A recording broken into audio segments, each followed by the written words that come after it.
இயேசுவில் பிரியமான சகோதர சகோதரிகளே, திரு இருதய ஆண்டவரின் அன்பர்களே, தவக்காலத்தினுடைய 5ஆம் வாரம் வெள்ளிக்கிழமையான இன்று இந்த மாதா தொலைக்காட்சியின் வழியாக உங்களை சந்திப்பதிலே மிக்க மகிழ்ச்சி அடைகின்றேன். இன்றைய நாளிலே இறை வார்த்தையானது நம்மில் செயலாற்றுகின்றதை பற்றியும் இறை வல்லமை ஒவ்வொரு நபருக்குள்ளும் செயலாற்றுகிறது என்பதையும் நாமும் பிறரில் இறைவனை கண்டுகொள்ள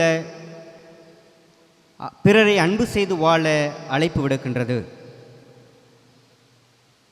ஒரு இளைஞன் ஒருவர் இருந்தார்.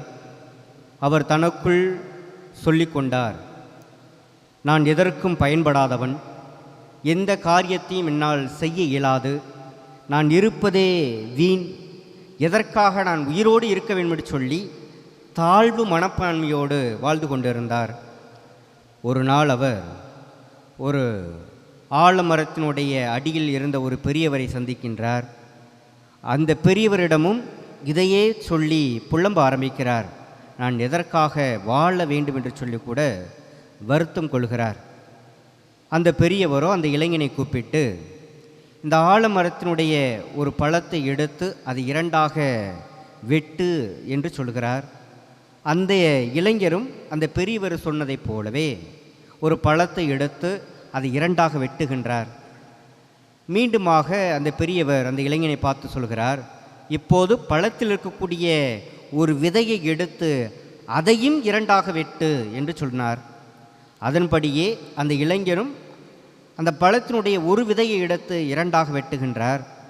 இப்போது அந்த பெரியவர் அந்த இளைஞனை பார்த்து கேட்கிறார், இந்த விதையில் உள்ளே என்ன இருக்கிறது என்று கேட்டபோது அந்த இளைஞன் அந்த பெரியவரை பார்த்து சொல்கின்றார், இந்த பழத்தில் இருக்கிற விதையில் ஒன்றுமில்லை, வெறுமையாகத்தான் இருக்கிறது என்று சொன்னார். மீண்டுமாக அந்த பெரியவர் அந்த இளைஞனை பார்த்து உள்ளே என்ன இருக்கிறது என்று கேட்கிறார்.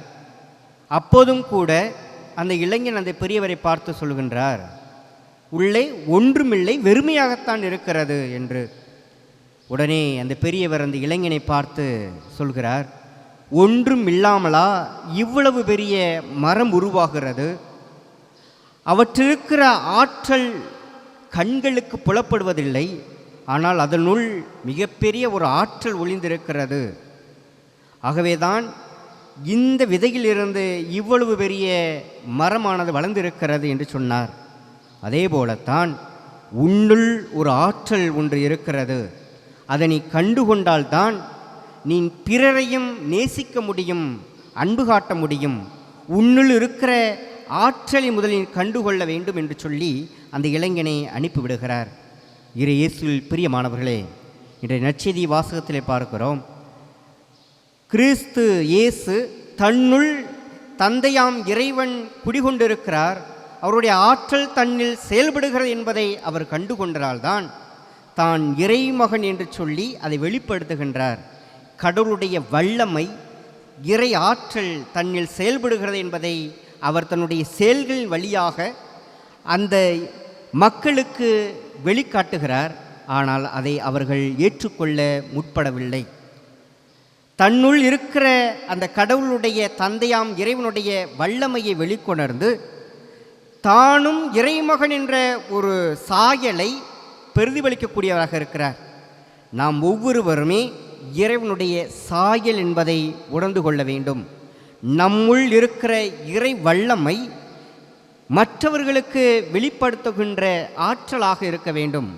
அதைத்தான் தூய பவுலடியார் கலாத்திற்கு எழுதப்பட்ட திருமுகத்திலே 2வது அதிகாரம் இறைவார்த்தை 20 சொல்கின்றார், இனி வாழ்பவன் நான் அல்ல, என்னுள் கிறிஸ்துவே வாழ்கிறார், கிறிஸ்துவே என்னுள் வாழ்கிறார் என்று சொல்லி இறை ஆற்றல், கிறிஸ்துவின் ஆற்றல் தன்னுள் செயல்படுகிறது என்பதை அந்த மக்களுக்கு எடுத்து சொல்கின்றார்.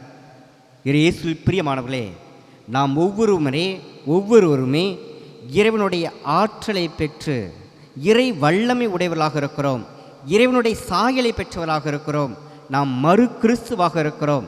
இப்படிப்பட்ட சூழ்நிலையிலே நாம் பிறரை அன்பு செய்ய வேண்டும்.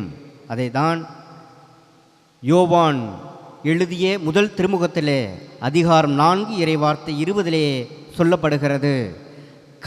கடவுளிடம் அன்பு செலுத்துவதாக சொல்லிக்கொண்டு தம் சகோதர சகோதரிகளை வெறுப்போர் பொய்யர்.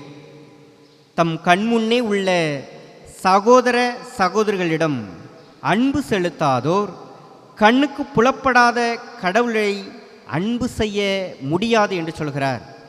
நாம் இறைவனுடைய சாயலாக இருக்கிறோம் என்று சொன்னால் அடுத்திருக்கக்கூடிய சகோதர சகோதரிகளும் இறைவனுடைய சாயல்களே. நாம் இறைவனுடைய வல்லமையை பெற்றிருக்கிறோம் என்று சொன்னால் நம் அருகில் இருக்கிற சகோதர சகோதரிகளும் இறைவனுடைய வல்லமை பெற்றிருக்கிறார்கள். நாம் ஒருவரை ஒருவர் அன்பு செய்ததன் வழியாக இறை ஆற்றலை உணர்ந்து நாம் அதன் வழியாக இறைவனை அன்பு செய்ய முடியும் என்பதை உணர்ந்தவர்களாக நாம் வாழ முற்படுவோம். இந்த தவ காலமும் இதைத்தான் நம்ம சுட்டி காட்டுகிறது. பிறரன்பு பணியில் சேவையில் நாம் தொடர்ந்து வாழ வேண்டும் என்பதை சுட்டி காட்டுகிறது. எனவே அப்படிப்பட்ட வாழ்க்கையை வாழ தவ முயற்சிகளை மேற்கொள்வோம். பிறரன்பு பணியிலே செயல்படுவதற்கான ஆற்றலை பெறுவோம். இறைவன் நம் வழியாக நம்மில் செயலாற்றுகிறார் என்பதை உணர்ந்து கொள்வோம். ஆமீன்.